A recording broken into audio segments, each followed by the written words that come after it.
Episode 9 के शुरुआत में हम यूनमी को देखते हैं जो बहुत अच्छे से ड्रेसअप होकर आई थी ताकि वो जिनोंग को इम्प्रेस कर सके। लेकिन तभी वो एक लेडी को देखती है जो और कोई नहीं बल्कि जिनोंग की बहन थी। वो दोनों एक दूसरे को देखते ही लड़ने लग जाते हैं। तभी वहाँ पर जिनोंग भी आ गया था। जियून उसको डांट रही थी कि तू ऐसे कैसे किसी के घर में घुस सकती है। तो यूनमी उसको बता देती है कि मैं जिनोंग को डेट कर रही हूँ। फिर यूनमी उसको कहती है कि तेरी हालत इतनी खराब कैसे हो गई है, तुझे तो मैं पहचान भी नहीं पाई। तो जियून कहती है अगर तेरे बच्चे होते तो तेरे को समझ में आता कि मेरी हालत ऐसी क्यों है। बच्चों को पालना कितना मुश्किल होता है। तो यूनमी कहती है शायद तेरे को पता नहीं, मेरी भी एक 30 साल की बेटी है। ये सुनते ही जियून समझ गई थी कि वो बेटी जिनोंग की ही है। अगले सीन में जिनोंग जब यूनमी को घर ड्रॉप करने के लिए आया हुआ था तब उनको बाहर जिनी मिल जाती है। जिनी जिनोंग से कहती है कि मुझे अकेले में आपसे कुछ बात करनी है। ऊपर जाकर यूनमी उसको पूछती भी है कि तुम जिनोंग से क्या बात कर रही थी। एक्चुअली में जिनी ने जिनोंग से कहा था कि जो सस्पेक्ट पकड़ा गया है वो रियल सस्पेक्ट नहीं है और अभी भी वो स्टॉकर बाहर ही घूम रहा है, इसीलिए आप मॉम का ध्यान रखना। उसके बाद जिनी अपनी मॉम को बोलती है चाहे कुछ भी हो जाए आप जिनोंग के साथ ही रहना, कहीं भी अकेले मत जाना। अगले दिन जिनोंग यूनमी को लेने के लिए पहुंच गया था।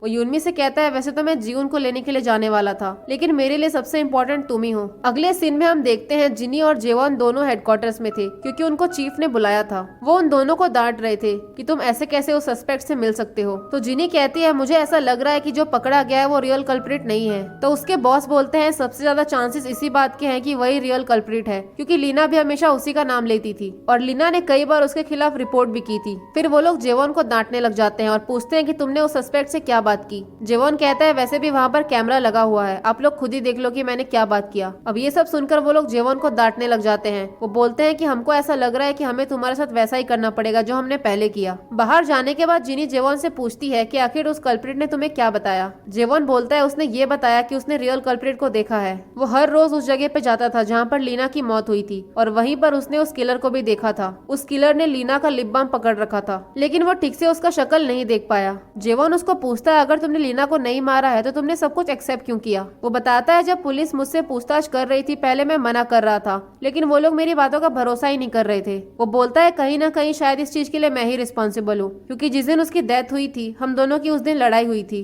अब ये सब सुनकर जिनी समझ गई थी कि उसकी मॉम की जान अभी भी खतरे में है। अगले सीन में वो दोनों जाकर टेक्योंग से मिलते हैं। उन दोनों को पता चलता है कि मिस्टर चा के ऊपर एक केस हो गया है। एक लेडी ने ये कंप्लेन किया है कि उसको मिस्टर चा ने असॉल्ट किया है। डिटेक्टिव चा बताते हैं मैंने ऐसा कुछ भी नहीं किया है, इनके घर के बाहर गार्बेज पड़ा था और वही देखने के लिए मैं आया था और तभी मुझे किसी ने मारना शुरू कर दिया। बदले में मैंने भी एक पंच मार दिया क्योंकि मैं खुद को डिफेंड कर रहा था। अगले सीन में जिनोंग अपनी बहन जियून को बोलता है कि अगली बार से मेरे घर में ऐसे मत आना, मैं अपने घर का पासवर्ड भी बदल रहा हूँ। ये सब सुनकर जियून को बहुत बुरा लगता है। जिनोंग बोलता है पहली बार लाइफ में मैंने किसी औरत को चूज किया है और वो यूनमी है और अगर तुम मुझे खुश देखना चाहती हो तो प्लीज इस बात को एक्सेप्ट कर लो। जियून बोलने लगती है ये तुम्हारे साथ सिर्फ पैसों के लिए है, ये दोनों माँ बेटी तुमसे पैसे निकलवाना चाहते हैं। यूनमी गुस्से में बोलती तुझे जो भी बात करनी है मेरे बारे में कर, मेरी बेटी को बीच में घुसाने की जरूरत नहीं है। अगले सीन में जेवॉन जिनी से बोलता है डिटेक्टिव चा के अगेंस्ट जो भी एलिगेशंस लगे हैं उस केस को तुम सॉल्व करो, वैसे भी वो तुम्हारे टीममेट है, तुम्हें उनकी हेल्प करनी चाहिए। अब जिनी अपने दोनों कॉलीग को लेकर उसी लेडी के पास जाते हैं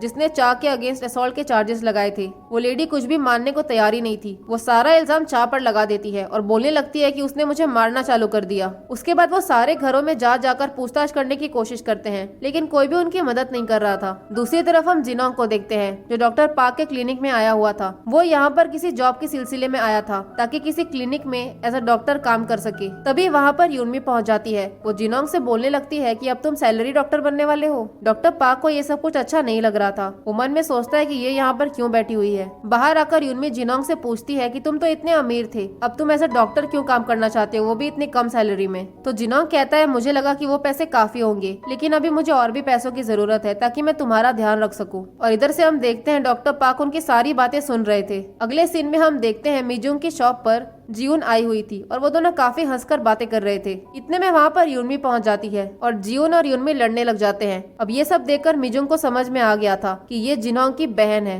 जिसने बचपन में यूनमी को बहुत मारा था। मिजुंग की बात सुनकर जियून भी उसको पहचान जाती है। वो बोलती है अच्छा तुम वही हो ना बुचर की बेटी। वो तीनों लड़ना शुरू कर देते हैं। इतने में वहाँ पर जिनी पहुँच जाती है। अंदर आकर जिनी पूछती है कि ये कौन है। तो यूनमी बताती है ये मेरी हाई स्कूल की फ्रेंड है। जिनी उनसे काफी अच्छे से बात कर रही थी। जिनी का बिहेवियर देखकर जियून बहुत खुश खुश हो जाती है। वो बोलती है ये बिल्कुल जिनोंग की तरह है। यूनमी बोलती है जिनी को भी तुम्हारा बनाया हुआ खाना बहुत पसंद आया। जून पूछती है वो खाना जिनी ने भी खाया था। फिर वो पूछने लगती है कि क्या जिनी कॉलेज गई थी, वो ग्रेजुएट है। तो यूनमी कहती है मेरी बेटी बहुत टैलेंटेड है, वो हाई लेवल की पुलिस ऑफिसर है। अगले सीन में हम जिनी को देखते हैं जो लोगों से बात कर सबूत इकट्ठा करने की कोशिश कर रही थी, लेकिन कोई भी उससे बात करने को तैयार ही नहीं था। तभी वो वहाँ पर एक ट्रक को नोटिस करती है। वो उस ट्रक को रोकने की भी कोशिश करती है, लेकिन वो ट्रक वहाँ से निकल जाता है। अगले दिन जिनी को एक शॉप पर जीवन दिख जाती है। फिर वो उनकी हेल्प करने लगती है। जिनी से मिलकर वो बहुत खुश थी। उसके बाद वो जिनी को कुछ पैसे देने की भी कोशिश करती है, लेकिन जिनी मना कर देती है। अगले सीन में जिनी दोबारा से सबूत ढूंढने के लिए उसी जगह पर जाती है जहाँ पर उसे वही ट्रक मिल जाता है। वो नोटिस करती है कि ट्रक के ऊपर डैश कैम लगा हुआ है। वो सोचती है कि अगर डैश कैम के अंदर की वीडियो उसे मिल गई तो शायद वीडियो में कोई प्रूफ मिल जाए, लेकिन उस ट्रक का ओनर वहाँ पर नहीं था, इसलिए रात भर जिनी वहीं पर बैठ जाती है।